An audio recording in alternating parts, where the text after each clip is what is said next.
right. Good afternoon, morning, evening, wherever you are. We have quite the audience today. Seems a lot of people are interested in this topic. So, with me today is Skip Ziegler, and I am Adam Walter, and we are with Managed Services Platform. And below there, you see Miles Olson. And if you have any questions throughout the webinar, feel free to put them in chat. If you have questions about beer drinking, Richard Bauer is over in South Africa. He'll answer your questions there. And anyway, so what we're going to do today is one of the biggest problems we keep coming across when we talk to people from different venues, whether it's at ConnectWise events or we talk to people in webinars or get calls, is people say it just takes too much time to build up a good QBR. And what we're going to do today is we're going to show you that Skip and I, at the very least, are very lazy people, and we don't like to do a lot of work. So what we have is we have a way that we have built over the past 3 years to build up a QBR and deliver it in under an hour. And some people say, oh, well, that really can't be done. So what we're going to do today is we're going to prove it to you.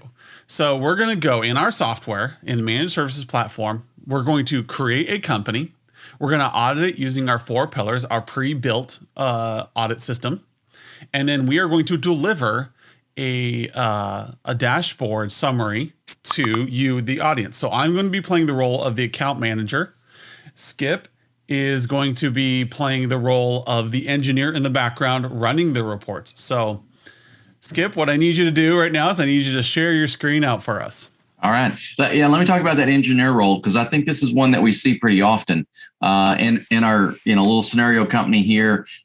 These guys don't have a big relationship with us right now, and as a result, the director of ops, the lead engineer, has been the one really doing all of the account management. And I know this happens many times in our MSPs. So as I go through this, fill this out, this is very much from my perspective, what I've learned. I know a lot of this information. And if you think about your team and your existing clients, and we have opportunities for new clients as well, but your existing ones, a lot of this is tribal knowledge that your organizations have. And this is a fantastic way to take that rich knowledge base, that tribal knowledge base, and get that into a platform that we can really run with and scale up across your organizations. So with that, let me go ahead and get started. I'll get out of the way and just get the platform and let Adam talk about what we're doing here. Oh, yeah, I can fill an hour. But what we're going to do is you're seeing on the screen here, Skip's going to create a new client, and it's going to be somebody that we have worked with. It's a very realistic client. So we didn't want to just create a straw man that was like this ideal situation. So I believe we're going to go with Red Fist. And this is a company that is down in Houston. They do martial arts, uniforms and supplies, and the setup here is this was an existing company. So this is like your basic times and material, not much revenue coming in from this particular client. And this is the one that you kind of want to get onto an MSP contract. You want to get onto one of your platinum or silver plans. This particular company is looking to grow in 2022. So we're going to show what they need to be adopting in order to grow. Now, Skip is playing the role of the engineer. He doesn't have all the business knowledge. He's not an MBA. He's not going to deep dive into market analysis, but he is going to assess them across the board. And in our framework, we have something called the 4 pillars. And that's architecture, service, risk, and strategy. And those are the 4 areas we encourage everyone to audit. So the first thing he's doing a technology assessment. This is something that you guys are all really good at doing. You guys can basically walk into any of your clients and look at them, go exactly what they need. You know that they're an HP shop. You know that they're all in the cloud or whatever it is. A lot of MSPs stop here. And this is your time and materials. This is just the people you're going to go in, you're going to break fix really quick, and you're going to come out.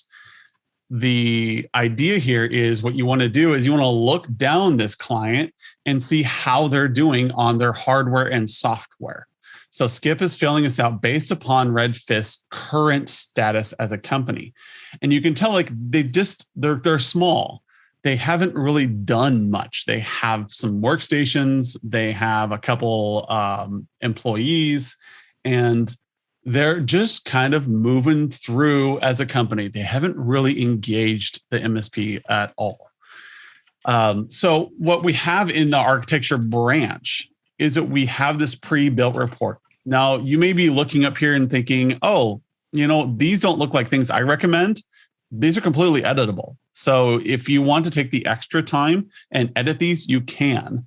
But the important thing with an architecture audit is that you get a baseline for the company, and that helps encourage more discussions down the road. And so you can see that here, he's looking at doing a mobile device strategy. And you can add these particular projects to the client dynamically. So you can see he's adding notes. The engineer is adding notes for me to read later. If I want to know more about what's going on here, I want to know why are they being recommended this particular project. This is what Skip is doing. So this is going to take him about 10 minutes to fill out this basic audit.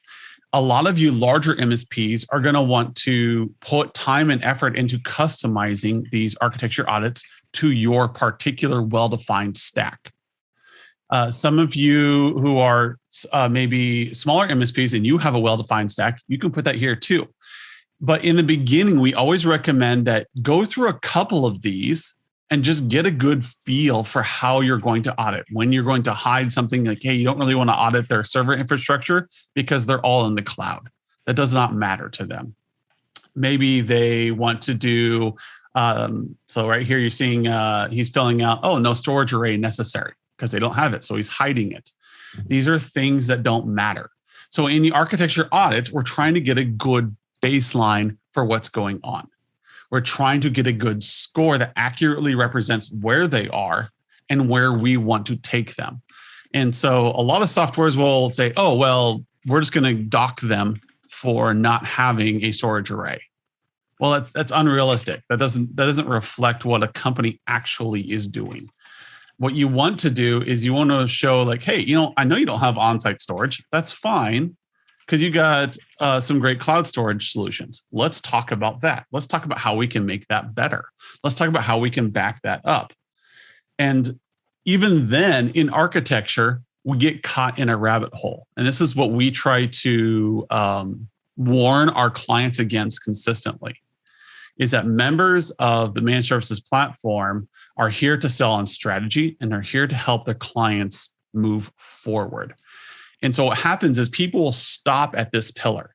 They'll stop at architecture and they'll start selling backup solutions. They'll start selling on-site storage. They'll start selling whatever the good margins are for the sales team. And you're losing out on so much by focusing only on hardware and software, which is why we have the 4 pillars.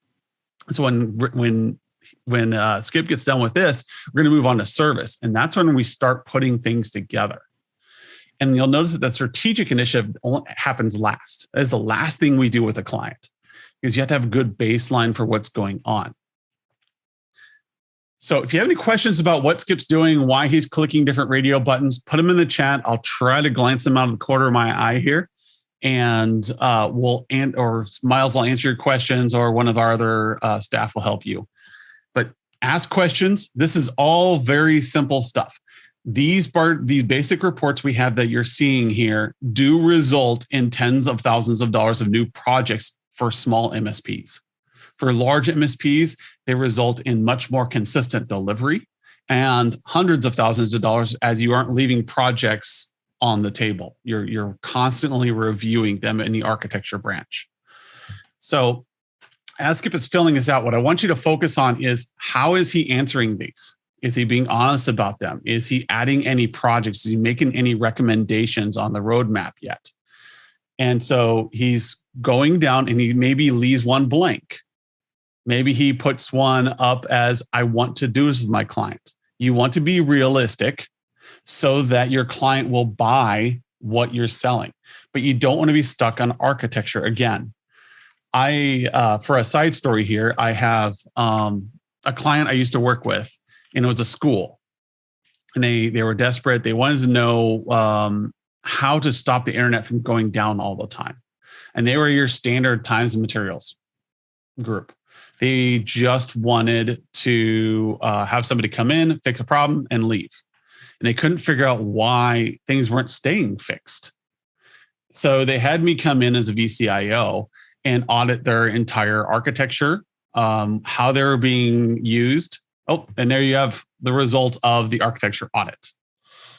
I assume you're about ready to move on, or have you made your project recommendations yet, Skip? I haven't put any on the roadmap yet. Okay. I don't know if you want to do that, or sometimes I like doing this. You can put those recommendations up there. Okay. I'll put a few of them up there that I think they need to get done, but that's always a good item for discussion.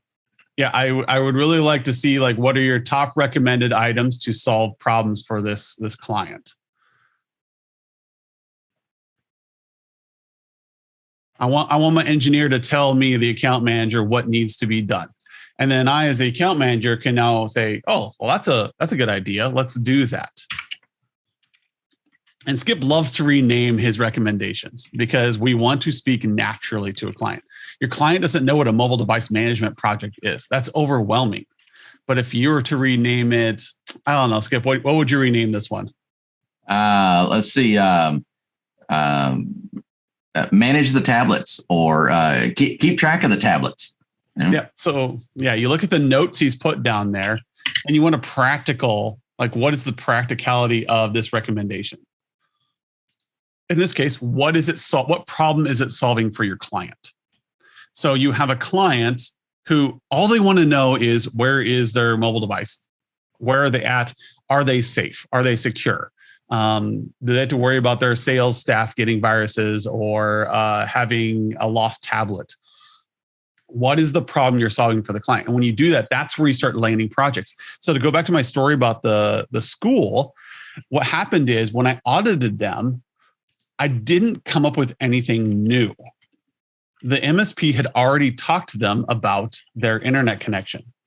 The MSP had already talked to them about their wireless, had already talked to them about all these things.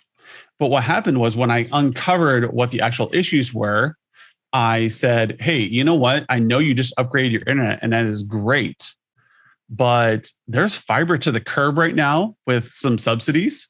You could have gig service to your doorstep in Lincoln, Nebraska for less than you're paying for your current internet. And they're like, what? And so we went through a process. And I said, what this is going to help you with is going to make your internet a lot more stable. And when they said they had upgraded their internet, from 20 megs to 50 megs. And they had almost 300 staff and students using this simultaneously. They could not figure out why their internet was slow. And so they would have tests going on, and kids would just drop off the test. And so the teachers just stopped using the internet because it was just too frustrating. They didn't have a Chromebook program or anything because the technology is so frustrating. So we solved that problem, got that rolling. The second thing we did is I asked the MSP to do a wireless heat map. I just wanted to see how they're using their wireless.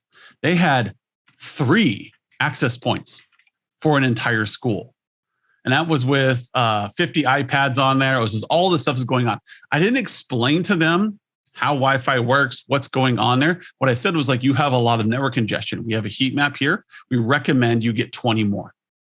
I don't remember what it was. It's been 4 years since I did this. But we had a recommendation for a new layout. I said, if you do this, your teachers will no longer have to fight for, when is something going to be on Wi-Fi? Is it going to even make it to Wi-Fi? Is it going to be overloaded? And so what they ended up doing was, after I had pitched them, here are the problems that we're going to solve, they went from paying $1,500 a month to $8,500 a month. This is a school, a private school, who had traditionally only paid $1,500 a month for basically break fix. And they went to $8,500 a month when they realized how much better they could have it. And when they got that good, they've maintained it and they've upgraded a couple of times since then, because now they have so many kids at the school, they're looking at building a second school because they have these Chromebook programs. They are one-to-one for everybody above third grade. Below that, they share iPads. And they've got some really great programs going on, and they're having a lot of success. So we're on to the service pillar. What this is anything you do for a client. Anything that is like, do you manage PCs for them? Do you do 24-hour service? Do you support them with a service level agreement? What kind of service? So if this is currently a break fix shop, you want them to move up to a managed contract that you're able to use month in and month out, and that they're able to rely on. And you want to show them how this is going to help them out. In the case of the school, they were break fix. So they got somebody on site whenever somebody was available. When I showed them that if they went to a nicer contract, if we bid this out to another MSPs for a contract, that they would actually have somebody monitoring their networks 24/7. If something started blipping, then they got ahead of it. It was no longer them waiting for somebody to come in and respond.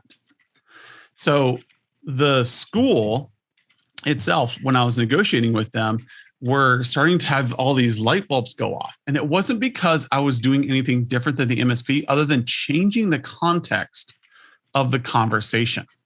And that's what these 4 pillars allow us to do. So Skip's in the background making these recommendations. He wants to sell new VoIP services. He wants to sell all of the really cool hardware and software to go with that. But what I am as account manager is I'm selling solutions. I'm saying, hey, you know that problem you're having with not being able to have teachers work from home, or with sales staff being stuck coming into the office every day? We can solve that with this simple VoIP solution. And like, oh, that makes our business better. They're in their heads are solving business problems. So as an account manager, I'm going to walk in with all this great knowledge from Skip, my engineer, and I'm going to say, hey, here's what we can do for you. I don't know all the things that Skip did. I don't understand all of the audits he did. What I do know is that he went through a standard set of audits and came up with some recommendations. And then my job as an account manager is to put that in context for my client. This is where you make tons of money. I have plenty of references of managed services platform members that will swear that this works. And at the end, what's going to happen here, and if you haven't seen the dashboard for managed services platform, it was in some of our ads. It was on the sign up page. You're going to see that dashboard gets automatically built. It's going to appear and it's going to look really great. So even though Adam Walter, did not do any of these reports, the dashboard is going to be ready for me. It's going to be easy for me to understand. And it's going to be easy for my client to understand. So back to the story here, like we have done the audit of what hardware are they running? Do they have on-site storage? Do they have on-site PCs? Do they have laptops? Do they have mobile devices? Then there's the service audit. Do they have anything that we need to take care of? Like, how are we going to take care of it?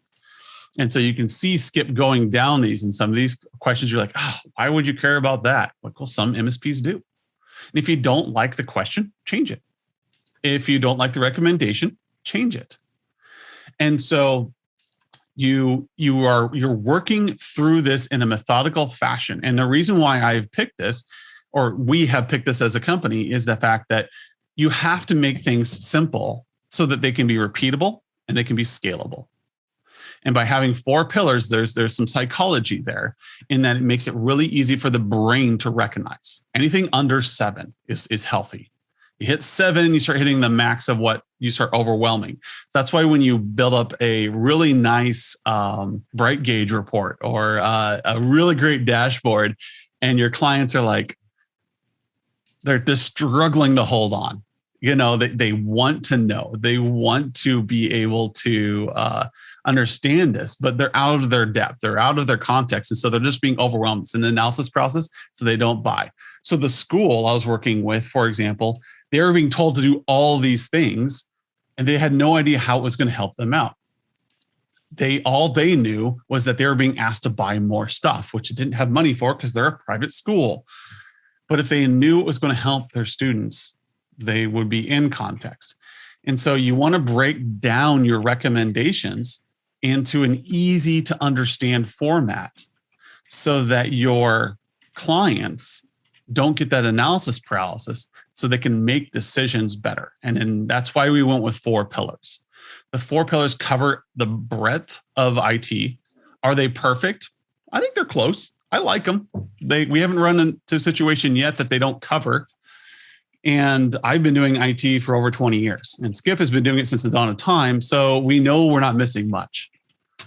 Skip doesn't hear me making fun of him. So that's the beauty. Hi, I'm an engineer. I'm working my ticket here. Leave me alone. There we go. See, we got realism here, creepy engineer and the sales guy just talking his face off. So we do the 4 pillars because we want to throw this dashboard up at the very end here with the recommendations and with the scores. And we don't want to overwhelm the client. We want them to think, oh, I want to be like that. Here, let me give you monies so that you can help my business be successful. You as an engineer already know your business, you're going to help their business be successful. You know that you can help them solve problems and make their world better. The problem is they're not buying it because they don't understand the context of how it's going to help their company. And you may not understand how their company runs. So you need that bridge in between the two. Are you done with the service audit? Yeah, and just to add it on here, a little context. Again, this is a client that has a very minimal level of service. We're monitoring, we're doing patching, just really the engineering work. Something breaks, they call, we fix it, send them a bill. So very entry level. They know they need more. So there's some big gaps in here. But the conversation in this is, the clients have been talking about this. Now we've quantified where they need to go to. And it is a big leap. But in this case, they know they need to go somewhere. Yeah. And what's fun about this is that for those of you who have pre-built all the packages that just cover a lot, you can just put in your default recommendations here and see, we got the roadmap for 2022 being built here already. You can make your basic standard approach, your basic package, your silver package, your platinum package, and you can show them like, hey, all I have to do is buy the silver package and we'll get you here. Look at that gap. Cyber protection alone, 9 to 72%. That's a huge gap, people. Why don't we get you on our silver package so that you can look like this instead? You're in a break fix situation now. You got a big year coming up. You don't have time to worry about being hacked next year. Let us take care of it for you. Which brings us to our next pillar, which is going to come up here pretty soon. So Skip is 2 minutes ahead right now. So he bought himself some time because the risk pillar is the most time intensive. Now we have an assumption here. So with the risk pillar, if you're in Australia, you get the Cyber Essentials 8 package. If you're in North America and Europe, you get the NIST package. Now, from what Skip tells me, the Cyber Essentials 8 can work for the UK, but that's something you guys all need to decide which one's going to work best for you. So we have 2 pre-built compliance reports that you can use. The NIST Cybersecurity Overview is a distilled version of the NIST framework audit. So you can actually fill this one out in a reasonable amount of time. Even better is if some third party had already come in and do a NIST audit, it translates directly in. And so what happened with Redfist was they had already had an assessment done by a third party. And so Skip is able to translate that assessment into the report.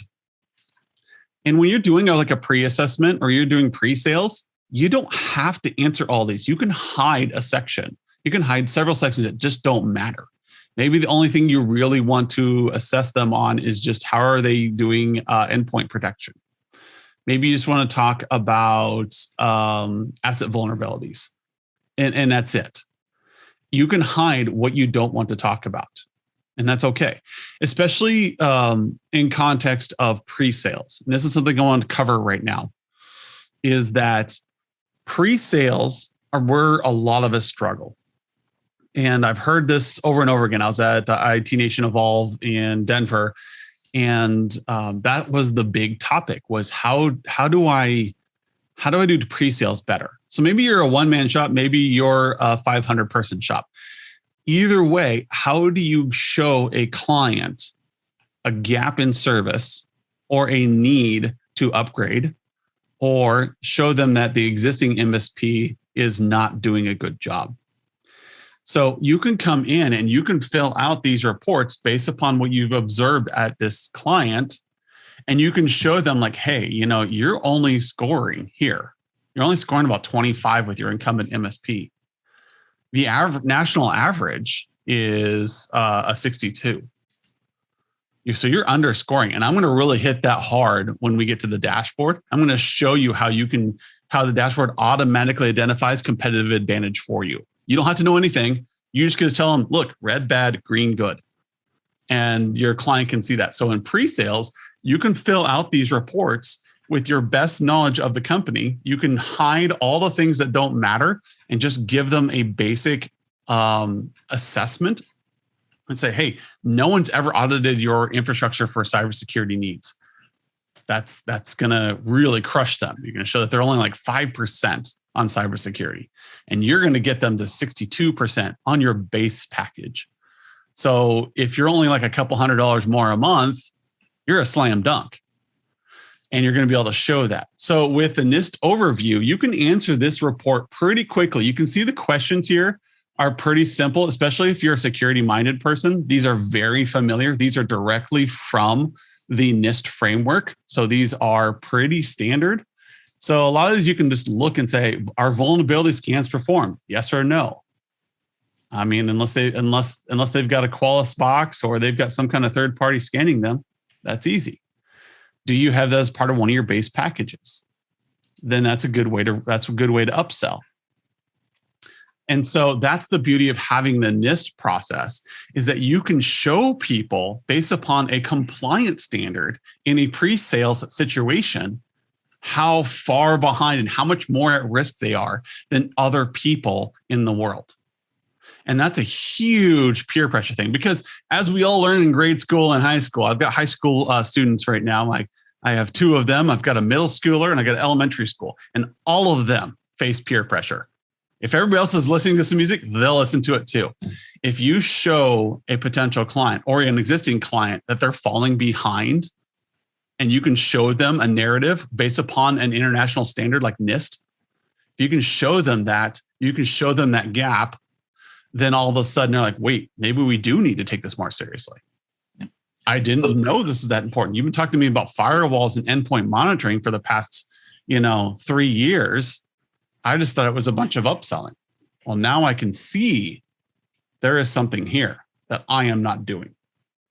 Skip, looks like you're done with risk. Yeah, I've shortened it a little bit. Time, I think. Yeah, because they had a lot of input. They already know they need to do a lot. That was this, the background here was they got this assessment done earlier. They started working on it and they were quickly overwhelmed. No surprise there, right? So they know they need to do a lot, and they haven't had any sort of significant cyber events right now. So the respond and recover, there's not a lot of data there. So it's a good one to right now say, hey, we're going to get these out and just focus on the prep work that we need to do, so that, it's inevitable. Something's going to happen, but we'll be prepared to tackle that when we get there. So we've taken what is arguably a complex assessment here with NIST, and we've boiled it down to something that we can focus on. I mean, sometimes we need to do it all, but the first step in a long journey is the first step, or whatever, how you say that, so we've done that here. The most important step in a man's journey is his first one. There we go.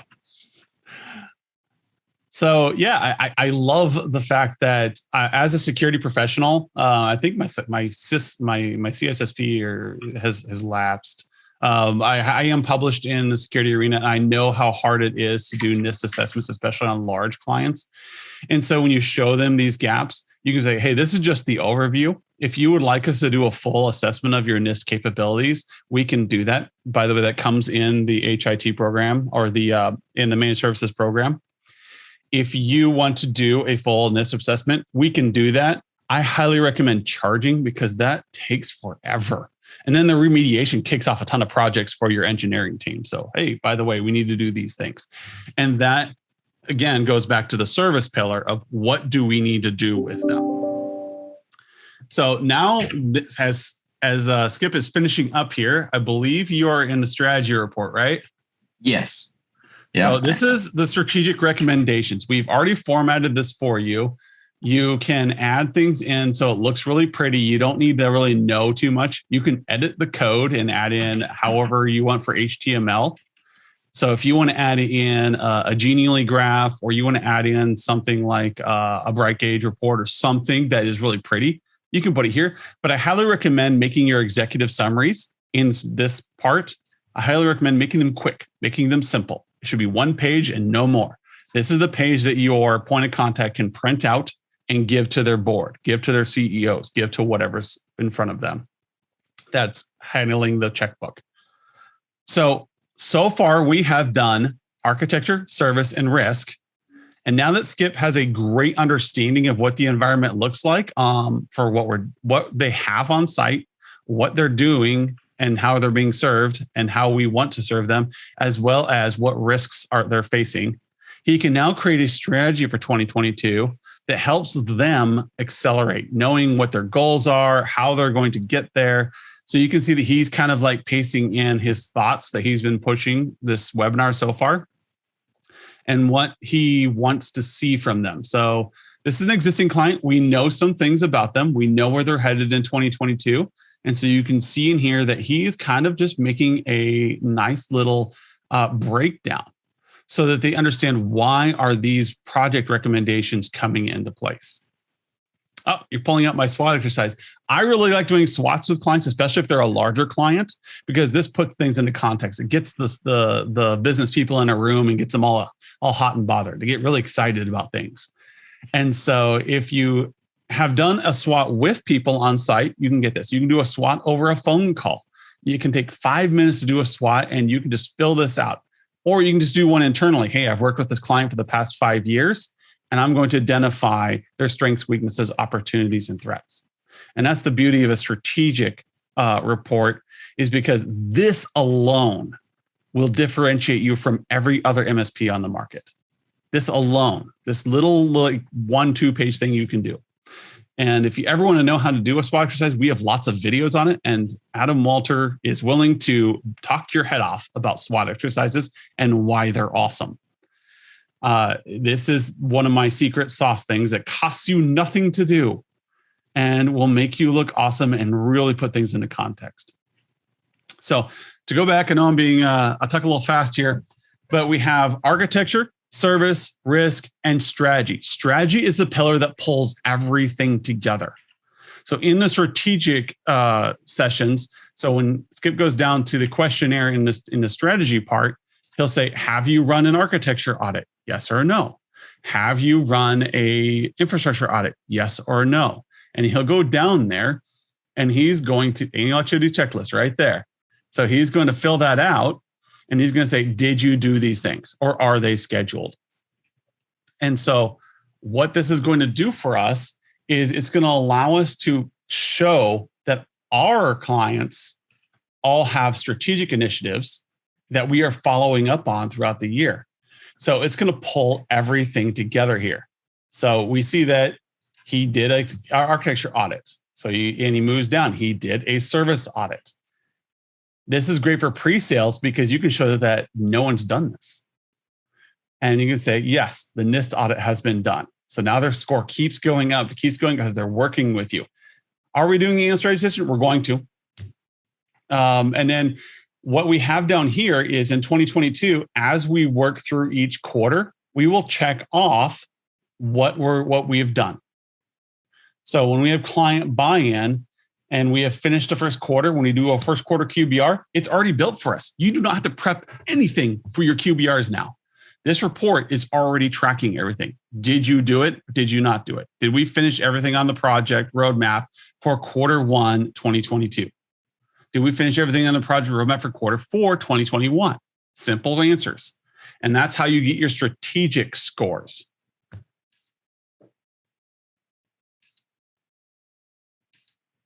Anyway, I love this view. Sorry, you're a little captivated about it. So right up here, we have the 4 pillars. We have them all named out so that you understand there's the business review, there's the cyber review, there's a service review, and there's the infrastructure. And we have this great side-by-side comparison of where we want to take them if they'll buy into the projects that we have in front of them. And that's on your salesperson to figure out, like, do they need to be on a silver plan, or do they just need to go a la carte and adopt these projects? And that's where you can have that cash in there. The main value on these scores that I like to talk about is really, it's not so much what the score is, but it's the gap in the score. So in this case, let's talk about their infrastructure. That we customize it. They don't have a lot. They're very cloud focused as an organization. So there reduces demands down there. And we feel they need to be at an 86. They're currently at 43. So now we have a gap to work off here. But the value in these numbers, it's a unique score for your clients to get to. You're not trying to sell them everything in your catalog. It's a good thing for you to tell them that. You're not trying to just get into their checking account and drain as much as you can. Right? You've got a very specific objective to get to that you feel once they get there that they will be able to effectively use technology to support their business. I am just setting up for my presentation here. So for you MSPs that are a little bit larger, at this point, your engineers have filled these out. So what people do often is they'll create a PSA ticket for each of these, and then their respective departments, your service desk, your architecture desk, and then your cybersecurity desk will all receive tickets saying you need to do these particular audits. And then you as account manager are going to deal with the account, with the strategic audit. And so what I want to show you now, and if Skip will relinquish control of the screen. I will say, and yes, we set this up, but in realistic terms, so I got that done in 35-ish minutes, 35 minutes. If you have individuals at your organization who are familiar with this clients, many of these reports can be filled out very, very quickly. So this is not a huge burden that we have to put on one person within our team. We can definitely delegate this out. We can leverage those who know the most about these organizations. They can get the information in, and then it creates this scalable process where we can take our I call it tribal knowledge most often. And we have all of this information that we know about clients, but sometimes we have a hard time making it more impactful, using it, going one step further. And by bringing all this into one place, we leverage everyone's input to get a concise direction on this. Yeah, and again, this is a good situation. This is a situation where we were able to fill it out from scratch. So just a second ago, this company here did not exist. I hit refresh and it came up. And so at Adam, the end, we can't see your screen. Oh, we see you and a gray screen now. Oh no! Hold on, OBS. You have to resprinkle the fairy dust on. I had to redo the fairy dust. There you go.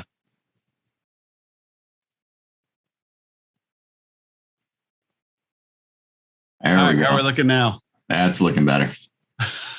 Sorry about that, people. I don't pay attention to anything. All right. So the idea here is that this company did not exist. I hit F5 and all of a sudden Redfist pops up. So I got a notification. My tickets have been completed. So this has all been done. My audits have been set up, and now I can go in. And this is what we released earlier this month, October 1st. MSPL came out with our first dashboard. And this dashboard is what's going to make you look sexy. This is what's going to help show that you're amazing. So when we talk about those 4 pillars, everything's broken out so that the client can initially look at it. So when I come in here and I click dashboard, this is now how my entire world looks.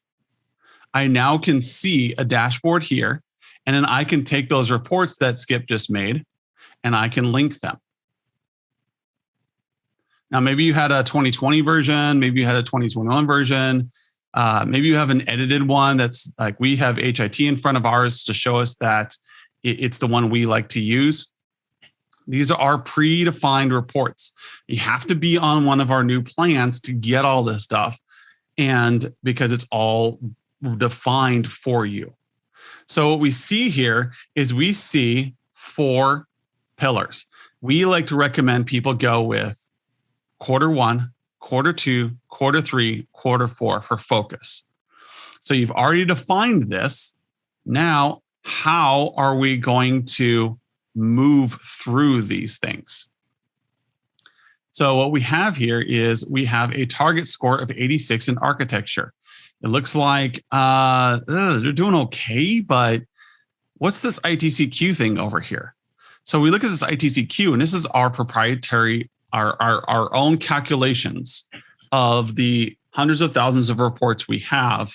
What is the worldwide average for the architecture questions? And right now that average is 49%. This is recalculated every evening based upon the number of reports that have been run under the architecture pillar. If you have any questions about that, please put it in the chat. This here is what's going to show your business value. So if you have an incumbent MSP you're trying to oust and you audit them really quickly, you can show them like, whatever we're doing right now, you're 6% under the worldwide average. Like we need to figure this out. How are we going to do that? Looks like my engineers recommended a couple things down here. So I click on this and I say, what did they recommended? Oh, move all documents to a single portal. And you say, oh, that's really cool. So yeah, we can do this. We can do a file sharing solution where we can keep that data sprawl from happening. It also causes a lot of problems with data leakage for people who have a lot of security concerns. Keeping track of the tablets. We know you have a lot of mobile devices, and this is going to help you understand where they are. Also, you're going to be able to secure them a little bit better. And what this is going to help you do is that I know you guys lost about 16 of these last year. We're going to make sure that that doesn't happen again, or at least, we can tell who lost them, where they lost them, did they leave them at an airport, what's going on. How many assets do you have? Did you let somebody go and forget to retrieve a tablet? These are all things that we can do with this. And then what's this hurricane thing? Standard UPS solution. Right now, you guys are dropping a lot of your outages last year from tickets were from power outages. We need to solve that. We get some UPSs in place. We're going to help manage your stacks and get you guys into a healthy situation where when the hurricanes hit the coast, that you're going to not lose as much data. You can work and maybe not worry about your data loss. Now, again, from what I said early on in the presentation was a lot of you stop at the architecture branch because it's the easy thing to talk about. This is your area. This is what you're the best at. You're really good at talking technology. That's why I got into technology. I love working with it. I love cracking open servers. I love installing and configuring data centers. It's what I can talk about for hours. But your clients want to know how you're going to help them get further. And that's where all of a sudden you need to show them that they're hurting. You need to show them why they need to upgrade to your services. You need to show them why they need to adopt these recommendations. And so in service, you're saying, my narrative when I see something this bad, you're 17% under worldwide average for service, which means that you've got enough hardware and software in your office, and it's probably going down a lot. You're probably getting tired of no one showing up when you create a ticket. You're probably getting tired of a lot of this, man, the internet's down again. Okay, I got to call somebody. All of these issues get solved if we can get you up to a healthy place. Now, you are 17% under worldwide average. If you go with our recommendations, you're going to be 50% up from where you are today. You're going to be a total of, any math nerds out there, 33% over the worldwide average. And when we call that gap there, we call that the competitive advantage. So when you are sitting at an ITCQ score that is above and beyond the worldwide average, you're giving your clients a competitive advantage, which means that their business runs better than their competitors. If they are lower than the ITCQ baseline, that means that they are not running as good as their competitors. That means that they have a weakness that can be exploited by either an attacker or by a hurricane or by just a malfunctioning piece of equipment, act of God. Whatever it is, they are at a higher risk of underperforming compared to their competitors. And this is huge for you. This is huge because you don't need to know business stuff. What you just need to know is that you scored them across these 4 pillars, and they can see on the screen that they are underperforming. And the only reason they're doing good on strategy is because you just audited them. Otherwise, there'll be a series of recommendations up here saying you need somebody to audit your infrastructure. You need somebody to audit your service. Luckily, you've been working with us for the past year, but you're not getting the service and you're not getting the hardware software support that you need because you haven't been on a service plan. And if you allow us to get you on a service plan, we can take care of these projects. We can make it so that things run much smoother around your office. And we're going to get you to a much healthier score across the board. And that's the narrative you're after. You want to show that you're giving your clients a competitive advantage. And you don't have to go to a fancy business school. You don't have to go and learn a bunch of things. You don't have to set up 1,000 new reports and training all your staff on how to have this conversation. This is easy. This is it. We spent years breaking this down so that we would have a very easy to understand dashboard. I show this to a lot of clients who have no technical knowledge. We tested this with several, and they're like, oh my gosh, I get that. I understand that. And that's what you want because understanding means buy-in. And then while you have a client, so in this case, Redfist is an incumbent, this is going to create higher perceived value. Now they understand why they're frustrated that things keep breaking. Now they understand that, hey, our company is growing. We need our MSP to grow with us. We need to move up to that next plan so we can get that advantage in the marketplace. And so what we have here is we can use this dashboard for pre-sales to show that the incumbent MSP is underperforming. We can create a stickier client because now they see the value of what you're doing. And then finally, you've got perceived value increases because now they see how much of an advantage you're giving them over their competitors. And you did that without any business speak whatsoever. All you did is you filled out those reports just like Skip did as a normal engineer. And now you've got a business conversation. The only business part I highly recommend people do is figure out what the business objective is up here so that's always in front of your clients. And then that you make sure that you keep these recommendations, even if they don't adopt a recommendation and it ends up being something non-standard, then it's still up here. So every time you do a QBR, you throw this dashboard up and you show how the journey has been, that you're now scoring higher, that these projects are completing and they're ahead. But there's that one down there that maybe they need to do better. Or maybe in the middle of a session, you come up with a new project that they want to do. Hey, we really want to do remote access. Go ahead and just add that there. Maybe they're not ready for it today, but they'll be ready for it maybe by the end of the year. So add that up there as a thought so that they can manage it and you can add in your description of like, what does this do for me? Work from home. Or we'll do Skip's favorite thing and we'll rename it up here and say,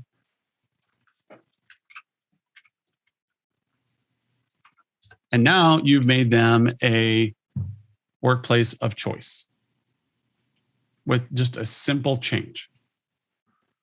So, and really renaming those projects and utilizing this dashboard, some of this, it may seem kind of small, but it's very, very impactful. So we've got their sales growth up there. That's the target that they're really wanting. And now these projects that we have that we're positioning in front of them are all focused in one way or another of helping them get to their sales growth. So now the conversation is about how we're going to support their business, how technology is going to help them be more profitable, and not necessarily about, hey, you've got an old server, you really need to price this. Hey, your firewall doesn't support, standard XYZ and it needs to. All right. Those are responsibilities that we just need to own. All right. We know that stuff. We're good at that. We don't have to explain all the nitty gritty nuts and bolts to our clients. What we need to talk about is the context. The context is their business. The technology is our business.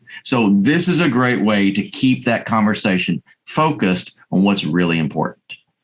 Yeah, definitely. And we want to make sure that we keep that business focus. That's what most of you are missing out on. Now, what we're looking for at Managed Service Platform, and I'm going to hand this over to Miles because he's got a nice promotional for you guys, is that what we're looking for is I'm looking for MSPs who get this. And it doesn't fit everyone. But the people who get this, who understand that they need to help their clients succeed, that they need to help their clients get a competitive advantage, because we're in a marketplace where people are looking for organizations that allow them to work from home. That's a technology problem. People are losing employees because people can't work remotely. We're seeing a major shift. You all can feel it. A major shift in how businesses are run and how the workplace is managed. And so using this, if you get this, that is what's going to take you to the next level with your clients. It's going to differentiate you as an MSP in this really chaotic world we're in right now and help differentiate you as a great MSP. And so we say that all the time. We're looking for people who get this. I'm looking for the MSPs who want to be strategic. They don't just want to break fix. They don't just want to think about warranties and how long out they need to plan the next replacement. They want to talk to their clients about how they're going to make them successful. And so with that, that's what this dashboard does. It does it for you. It builds it up. And this ITCQ score is going to get more amazing as we get more people putting data in and actually filling out their business categories. Skip, you forgot. And filling out their business objectives. Hit refresh. Oh. Yep. There we go. There it is. And so when we see people tagging their dashboards with the actual industry, we're going to allow you to break down by industry in the ITCQ. So compared to other sporting goods stores in the United States or in Australia or wherever you are in the world, here's how you compare. And being able to show that the incumbent sucks is going to net you a lot of new customers. And so with that, I want to hand it over to Miles. Miles, are you ready? I am ready.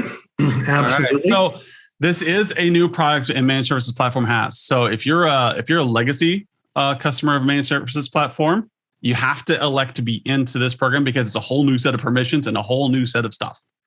If you are watching this and you are a new person, like, I want that. I want to look like that with my customers. It's really easy. And Miles is going to tell you how. Yeah, absolutely.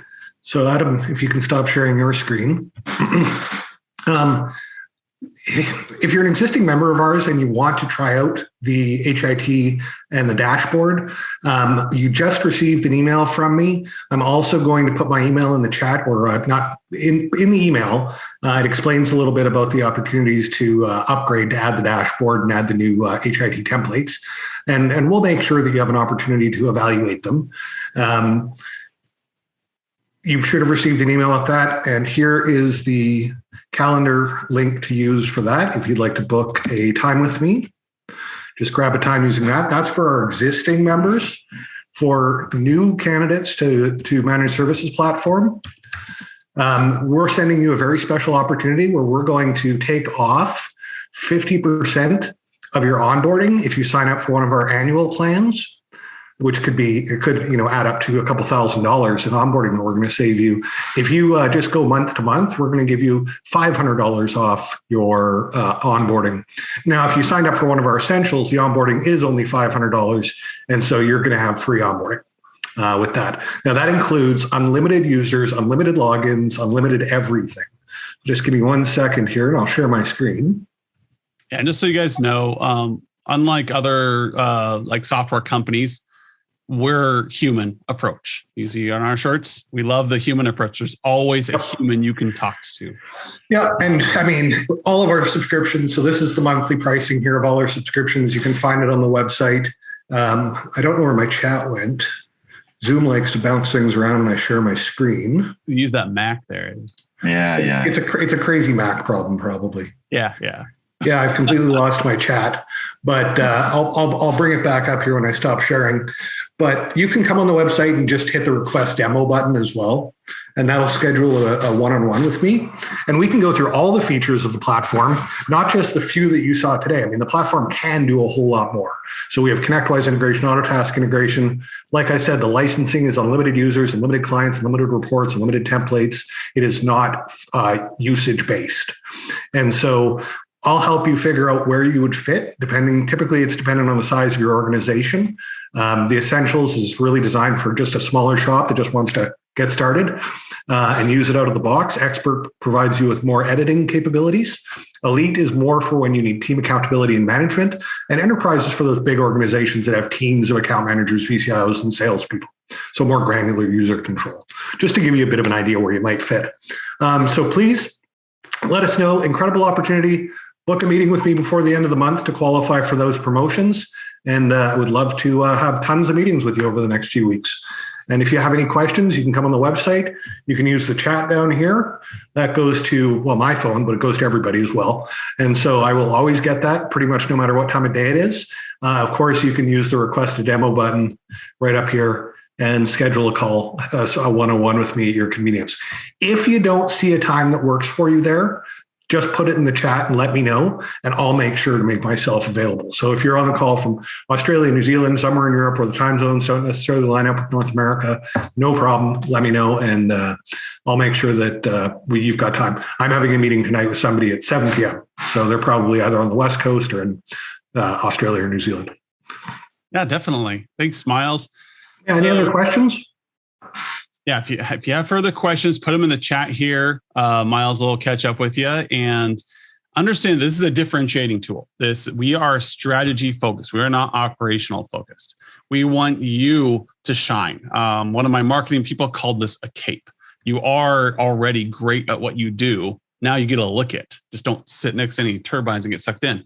But the idea is that we have so many MSPs who struggle with perceived value. You're the best MSP in your marketplace, but you keep losing business to somebody else because they have some charismatic salesperson or whatever. You now look like the MSP that you are, and you can prove it using the ITCQ, using a standard set of audits that measures you and shows that your MSP is better than everybody else.